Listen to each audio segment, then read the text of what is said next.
Olá, tudo bem? A partir de agora começa mais um Universiência, um programa feito por TVs e instituições públicas de ensino superior nordestinas. Aqui a gente mostra a importância das produções científicas do Nordeste e como as pesquisas têm transformado a vida das pessoas. Vamos ver agora o que vai rolar no programa de hoje. Pesquisadores da Universidade Federal do Rio Grande do Norte utilizam a inteligência artificial no estudo do câncer. Na cidade de Itapetinga, professores da Universidade Estadual do Sudoeste da Bahia desenvolvem biogás a partir de esterco e casca de mandioca. Na Universidade Federal de Sergipe, a casca da laranja é a matéria-prima no desenvolvimento de um larvicida contra o Aedes aegypti. E ainda, nem tudo que não se planta é mato. Uma pesquisa do Instituto Federal Baiano, no campus de Guanabi, vem desenvolvendo receitas à base de plantas alimentícias não convencionais, as punks. Tudo isso você confere a partir de agora no Universiência.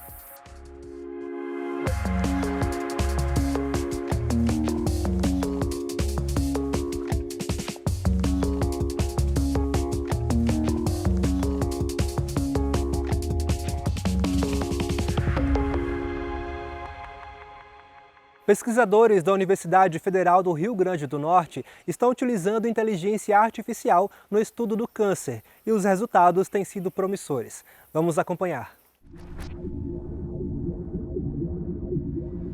Inteligência artificial é basicamente são métodos computacionais em que a gente usa para detectar padrões, classificar ou então a partir de um conjunto de dados realizar previsões a respeito de um determinado problema. A inteligência artificial tem sido utilizada no tratamento, diagnóstico e até prognóstico de diversas doenças, como o câncer.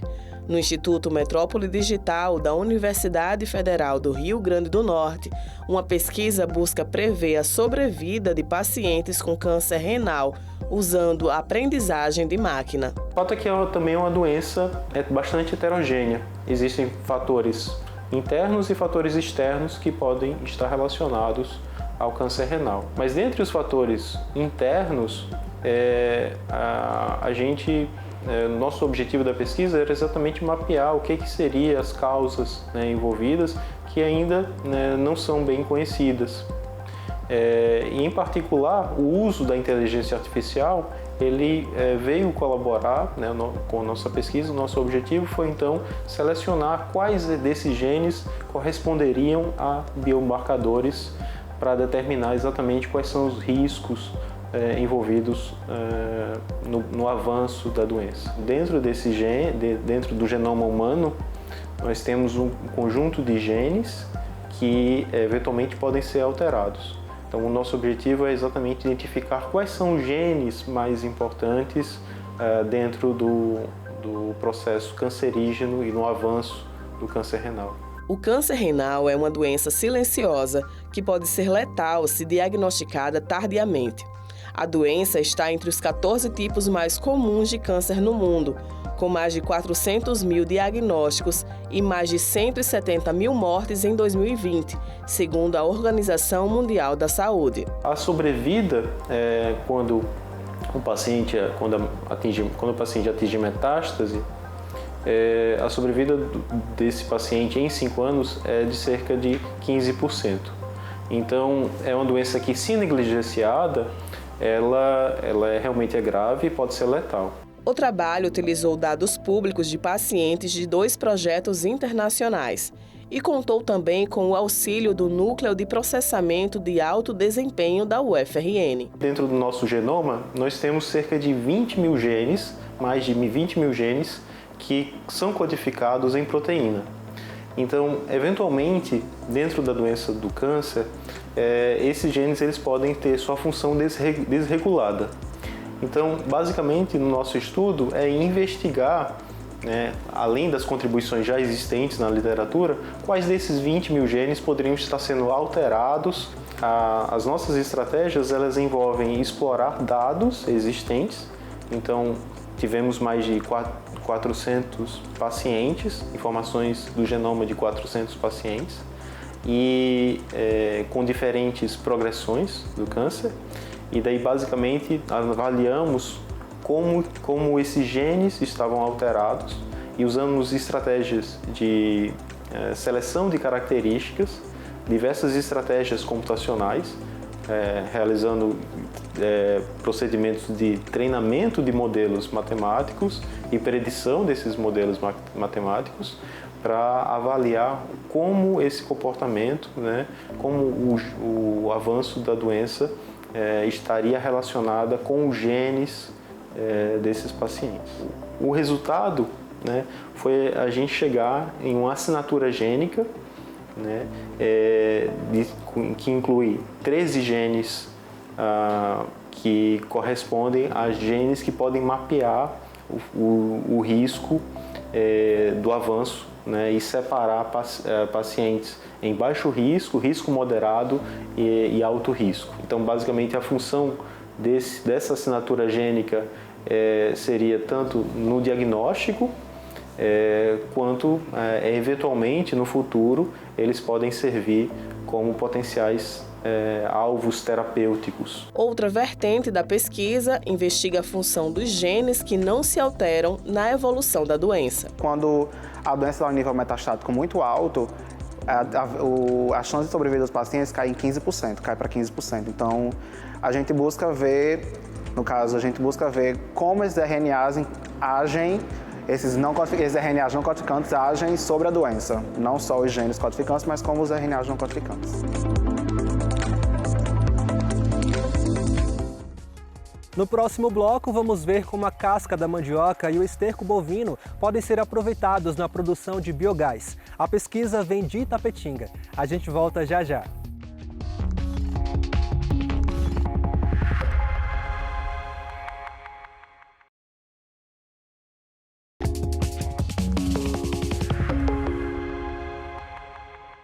Na cidade de Itapetinga, pesquisadores da Universidade Estadual do Sudoeste da Bahia estão aproveitando resíduos gerados pela atividade agropecuária para a produção de uma fonte alternativa de energia, o biogás. A casca da mandioca e o esterco bovino são pontos de partida para que um fungo realize todo o trabalho. E é no processo de fermentação que o gás é produzido. Uma das promessas é que o biogás substitua inclusive o gás de cozinha, como já acontece em alguns países.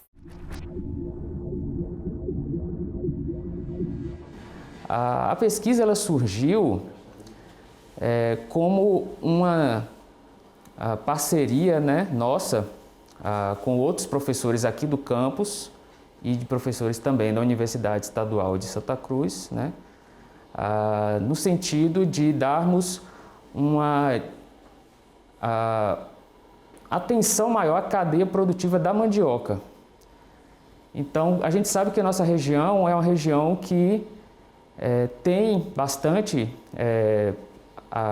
aptidão na produção de mandioca, né? Principalmente a região de Vitória da Conquista, né?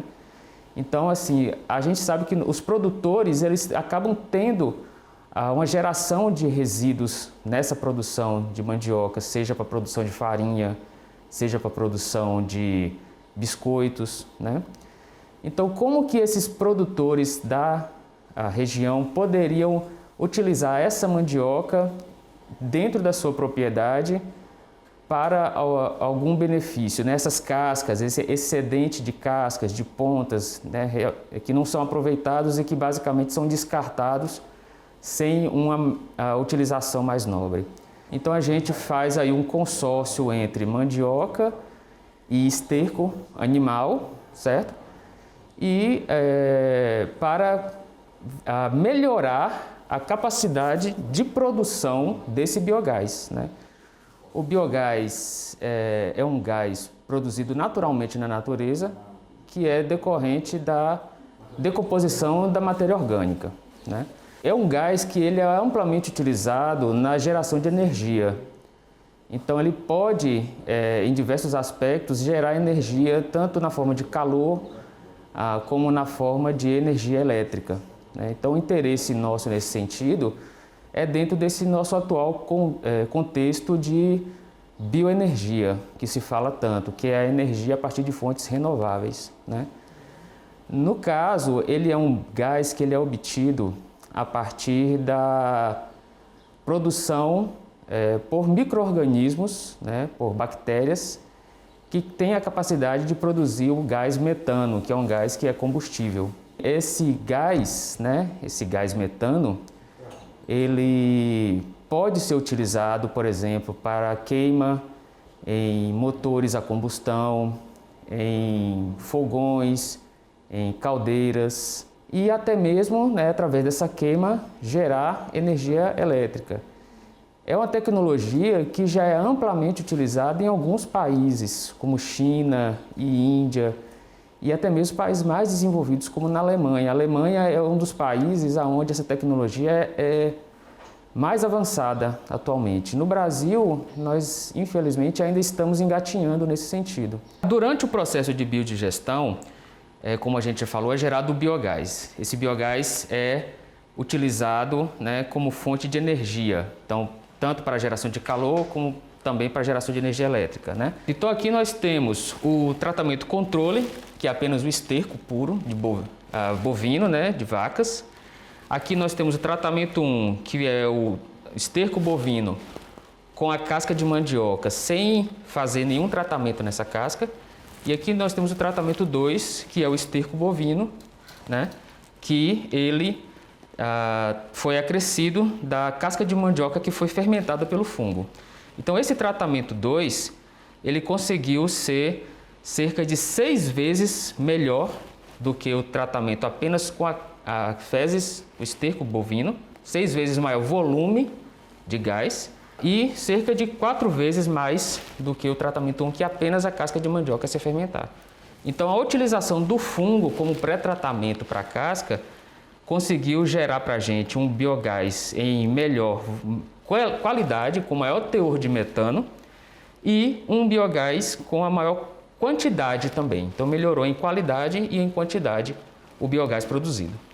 E isso vai acarretar em uma economia para o produtor ou para a indústria, no sentido de material que ele precisaria como combustível, seja óleo diesel, carvão, lenha ou qualquer outra fonte de energia. Então, existe essa economia a partir do momento que se usa o biogás. No nosso atual cenário de energia, onde a gente tem uma dependência muito grande do petróleo e um custo cada vez mais elevado, é uma alternativa que ela consegue aliar duas coisas muito importantes, que é a utilização de resíduos, que vão desde resíduos de origem animal, como esterco, urina, até resíduos de origem vegetal, como cascas, folhas, resíduos de madeira, resíduos de papel. Então, assim, o nosso trabalho, ele é um trabalho focado na biotecnologia, Então, a biotecnologia, ela utiliza da ação de organismos vivos para a produção de compostos de interesse. Pesquisadores da Universidade Federal de Sergipe estão transformando a casca da laranja em matéria-prima para desenvolver um larvicida contra o Aedes aegypti. O óleo essencial extraído da casca da fruta foi adicionado a uma fórmula para o controle das arboviroses, como dengue, zika e chikungunya. Um dos métodos disponíveis no mercado para o controle larvicida é o método de controle biológico através da morte das larvas. Como alternativa a esses métodos disponíveis, esses produtos disponíveis no mercado, o Laboratório de Desenvolvimento Farmacotécnico e Nanotecnologia pensou como alternativa trabalhar com nanoformulações.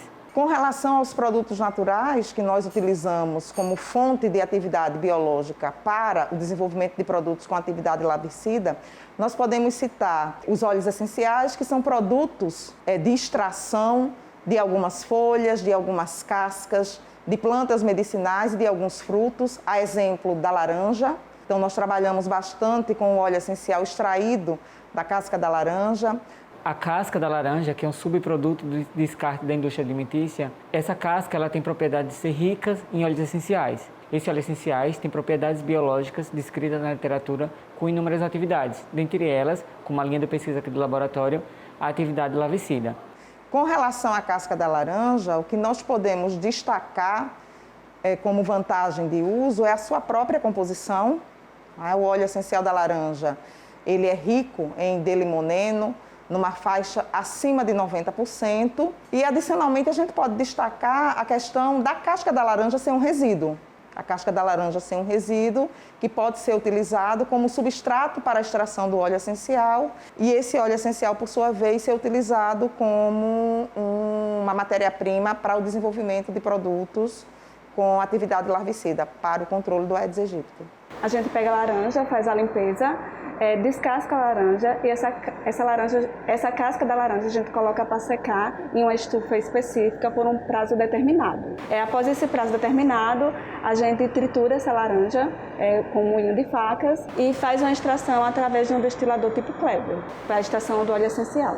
O óleo essencial foi extraído a partir das cascas da laranja e adicionado a uma nanoformulação, tendo em vista que utilizar esse óleo puro extraído, tem algumas desvantagens. Por exemplo, ele é volátil, ele se degrada sob a luz natural e não é possível de ser adicionado numa fase aquosa, que é o meio que as larvas crescem, não dá para ser utilizado diretamente. Sendo assim, para contornar essas desvantagens, foi utilizado um produto nanotecnológico. Nós queremos comprovar que a formulação que contém o óleo essencial tenha um efeito residual, ou seja, um efeito prolongado. Os resultados obtidos na pesquisa mostraram que temos um produto nanotecnológico que possibilita uma redução da toxicidade tanto para nós seres humanos contra para o ambiente, meio ambiente, e também redução da resistência dessas larvas frente aos produtos atualmente disponíveis no mercado.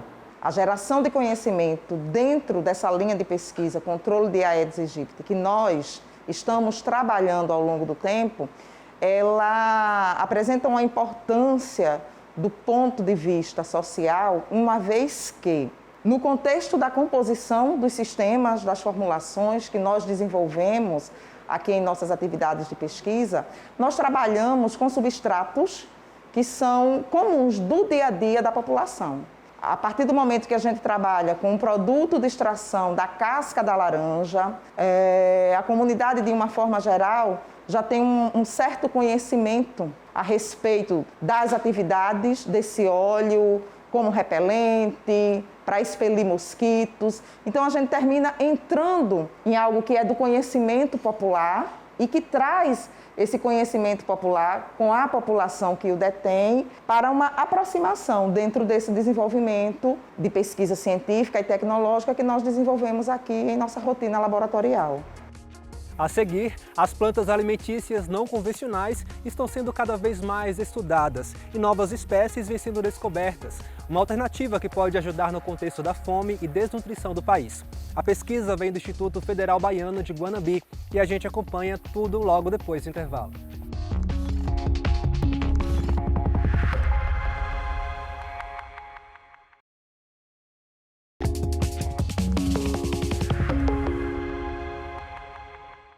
Por muito tempo, as punks, plantas alimentícias não convencionais, eram confundidas com mato. Mas pesquisas atuais, que buscam uma saída para a desnutrição e o problema da insegurança alimentar no país, vêm descobrindo importantes propriedades nutricionais nesses vegetais, que têm como característica o desenvolvimento espontâneo, sendo facilmente encontradas em jardins, hortas, quintais e até mesmo em calçadas de rua. Uma dessas pesquisas acontece no Instituto Federal Baiano, no campus de Guanambi.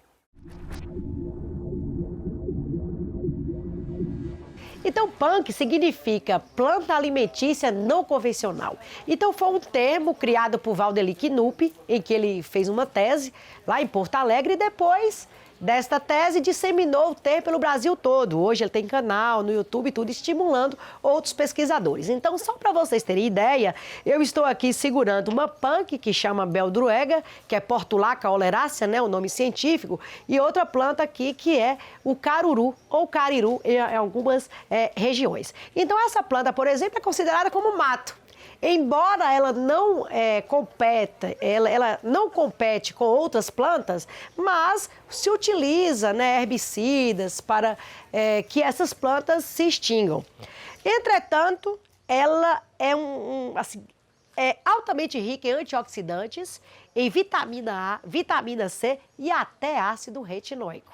Então, para a pele, ela é fantástica. E tem também magnésio. Além disso, é uma planta tão fantástica que ela indica o que é que o solo tem.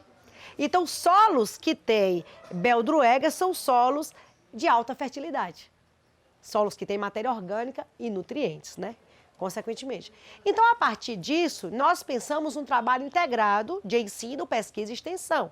Então, no ensino, nós trabalhamos nas disciplinas de agroecologia e produção orgânica e na parte de pesquisa, nós desenvolvemos um projeto com Ora Pronobis. Então, Ora Pronobis é outra punk que é muito rica em ferro e vitamina A e pode contribuir para reduzir a fome, principalmente a fome oculta. Então, a partir disso, nós desenvolvemos um projeto de multiplicação dessa planta e após a obtenção da matéria fresca, nós secamos a planta e distribuímos farinha para algumas pessoas interessadas.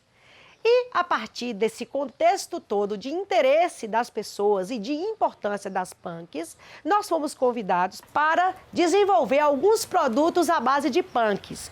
Nós temos aqui farofa, por exemplo, de folha de batata doce, pão de queijo com Ora Pronobis, torta salgada com beldroega, que é essa aqui que eu estou segurando, e também bolo com beldroega. Então, o sabor fica maravilhoso, dá para fazer várias receitas e, inclusive, dá para melhorar a saúde das pessoas, maior oferta de alimentos e, sem contar, preservação da biodiversidade e, com isso, mantém quem? As abelhas. Todas essas plantas produzem flores lindas, maravilhosas e que atraem abelhas e outros insetos. Então, as punks vai muito além de comida.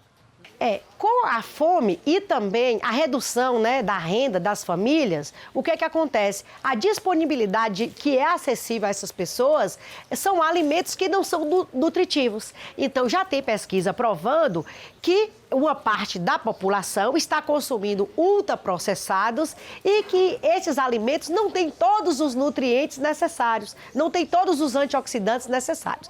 Então, com o desenvolvimento, a valorização das punks e desenvolvimento de alimentos saborosos à base de punks, pode reduzir essa fome oculta que está existindo além da falta de comida. Então, tem a fome por falta de comida e a fome oculta em que a pessoa tem o alimento, mas não é nutritivo.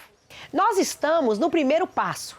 Então, a primeira parte do projeto é conseguir produzir a planta, que é uma cactácea adaptada à nossa região, mas o que a gente quer é multiplicar em maior quantidade para distribuir em várias regiões. Então, o primeiro passo foi distribuir essa farinha para professores interessados para verificar se há a possibilidade realmente de inserir na alimentação ou na forma de chá para depois a gente levar para o restante da população, né? É um projeto piloto. Até o momento eles gostaram, eles estão utilizando uma colher no almoço, né? Eles estão gostando. Os interessados foram pessoas que procuraram a partir das propriedades medicinais da planta. Ela é muito rica em antioxidantes, magnésio, cálcio e ferro. O detalhe é o seguinte, é você pegar, por exemplo, um alimento que é convencional, tipo coxinha, e inserir uma parte desse alimento nutritivo. Então, não precisa você fazer, por exemplo, um alimento exclusivamente da planta, mas só o fato de inserir parte da composição do alimento ser oriunda de punk, já está incrementando em potássio, cálcio, magnésio. E vale ressaltar que muitas dessas punks são também plantas medicinais, né? Então, é alimento, é planta medicinal, também contribui para as abelhas, diminui a fome oculta. Então, é muito além do que somente consumir o alimento, né? O sertão tem uma grande biodiversidade. Então, essa planta, por exemplo, aqui, ela é uma suculenta.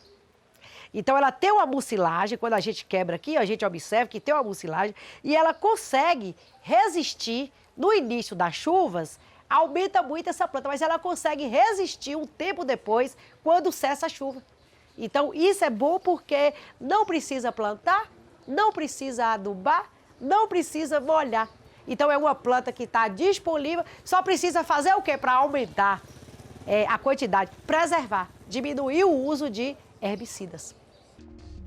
Por hoje é só, o Univerciência fica por aqui. No próximo programa traremos mais pesquisas inovadoras para a gente conhecer o que tem sido produzido nas instituições públicas de ensino superior nordestinas. Caso tenha alguma dúvida, envie um e-mail para universiencia@uesb.edu.br que a gente te responde por aqui em um próximo programa. Obrigado por sua companhia e até mais!